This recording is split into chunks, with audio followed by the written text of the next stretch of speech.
So in math class, we're used to drawing things that look something like this.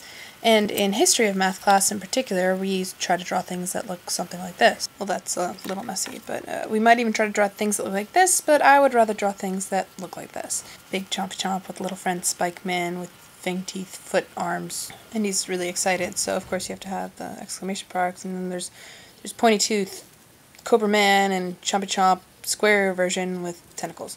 So as you can probably tell, monsters are very important to me, and that's why Gio and I developed monster numerals. So consider your basic monster body.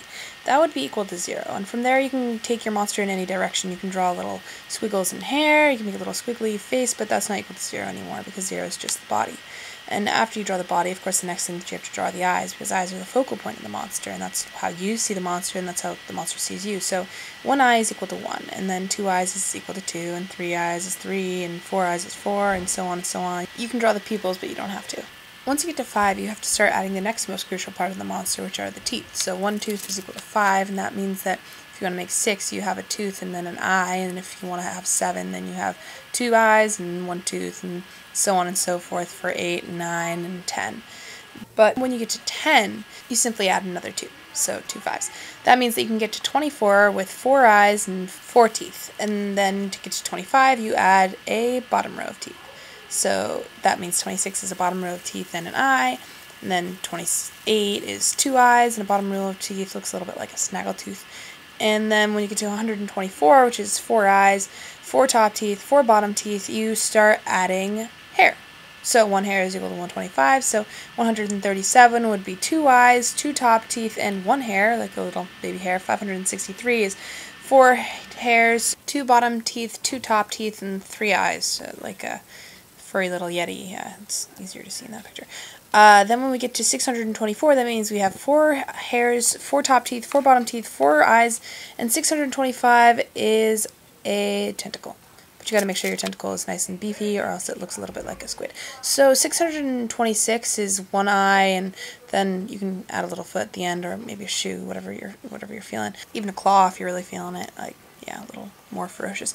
That means that 3,124 is 4 hairs, 4 legs of your choosing, 4 eyes, 4 top teeth, and 4 bottom teeth. Then when you get to 3,125, you draw a cage, and you can just envision that it's full of monsters. And so if you want to do 3,126, you do a cage, and then 1 monster with 1 eye. And if you want to do 5,977, you do a cage, 4 legs, 2 hairs, 4 bottom teeth, and 1 eye. And you can repeat cages too, so if you're trying to draw a really, really big number, like 21,870, that'd be 6 cages, and then 4 legs, 4 hairs, 4 bottom teeth, and 4 top teeth. He's blind.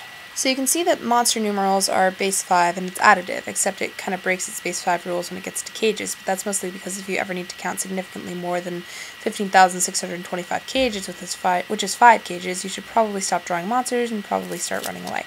And that's really all that there is to monster numerals. Addition, you just swap up the body parts when necessary, like in this case 32 plus 6, and then you end up with, you combine the eyes and the teeth and end up with 38.